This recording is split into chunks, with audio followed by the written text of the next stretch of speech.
Hapon sa inyong lahat guys, sa lahat po na nag-request po sa atin, dahil po meron po sila napanood guys na duwende at nagbibigay po ng mga pampaswerte para po sa mga negosyo at paguntra sa mga masama. Kaya naparito tayo kasi gusto po daw nilang malaman din po sa ating kaibigan kung ano po ba talaga ang pinaka magandang gawing lucky charm, pampaswerte sa negosyo. Kaya narito po tayo dahil po meron silang napanood na video at ito po ang ating ipapaabot kasi gusto din po daw nilang malaman din sa ating kaibigan na duwende. Mayong adlaw kaibigan. Happy Sunday po, kumusta? Meron pong mga subscriber natin po nagpaabot, meron po daw silang nakitang duwende na nagbibigay at nagtuturo ng mga lucky charm para sa negosyo at saka panguntra.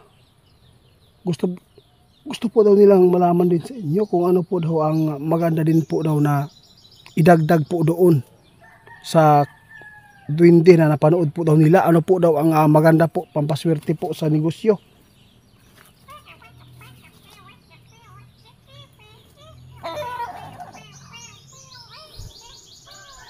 Salamat po.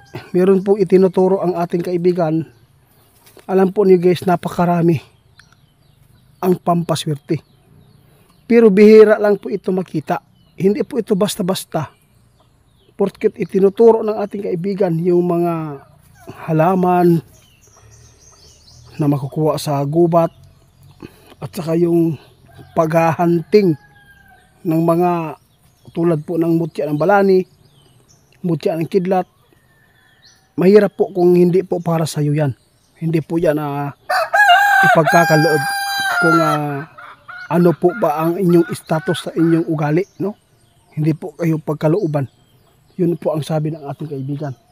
Pero kaibigan, ituturo lang po natin, baka po meron sila makukuha. Baka meron pong mga binabanggit po ninyo ngayon na pampaswerte na maganda at baka meron pong makukuha nila sa iba.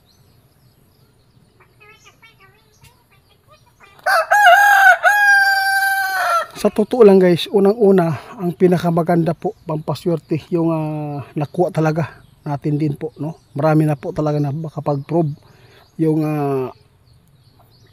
sinukuan, bulaklak ng tanglad, bulaklak ng kawayan.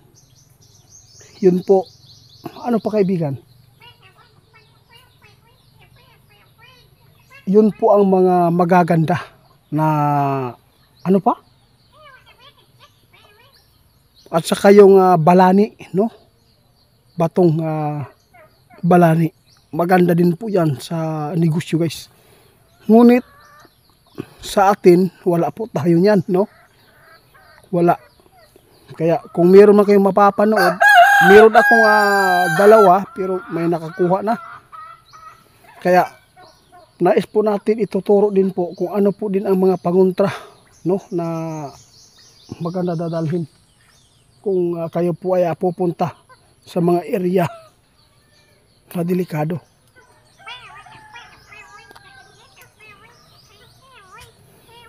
Maganda po daw ang kidlat guys, mutya ng kidlat at saka bato umo. Ano pa? Yun, bato balani. Kung sa pagkikibigan. Oo, magaganda po talaga yung mga panguntra. Tulad po ng mga bato guys, no? Mga mutya. Yun po ang maganda din pong dadalhin. Yung pagkabaltulad din po yung kahit hindi po yan na bato, yung dignum, bakal, maganda po talaga daw yan. Kaya sa lahat po ng gusto na magnegosyo, kung mayroon po kayo dito na binabanggit ng ating kaibigan, napakaswerte nyo dahil po ay magbibigay po talaga ng gabay ba, no? Pampaswerte. Pero ang pinaka the best po dito talaga guys, dapat po laging manalangin sa Diyos. Ang swerte sa totoo lang wala din po sa mga binabanggit ng ating kaibigan. Kung doon lang kayo kumukuha na doon kayo umaasa sa mga in-order nyo, kung saan kayo nag-order, hindi pa rin yan tatalab, no? Hindi pa rin yan bibisa kung hindi po kayo manalangin. Huwag po ninyong iasa po sa mga bagay na dala po ninyo ngayon na mga lucky charm kung hindi man po kayo naniniwala sa Panginoon at hindi po kayo sumunod at hindi po kayo dadasal, wala pa rin kwenta yan. Kasi ang swerte nasa Diyos lang. Yun po ang maipaabot natin. Kaya di ba kaibigan? Huwag kang umasa ng elemento. No? Kung mayroon kayong nakuha ng mga sinasabi at napanood po ninyong mga video sa iba ng mga pampaswerte, kung mayroon kanyo yan, kung hindi po kayo nananalangin ng Diyos, wala pa rin kwenta yan. Maganda sabayan po natin para po ibibigay ang blessing o swerte sa buhay niyo. Kaya kaibigan, salamat po. Huwag lang po daw gumawa ng masama. Yung ayaw ng Panginoon. Naipaabot natin ito guys dahil po marami pong nag-request sa atin. Gusto din po daw nilang malaman, baka po daw mayroon po maidagdag si kaibigan.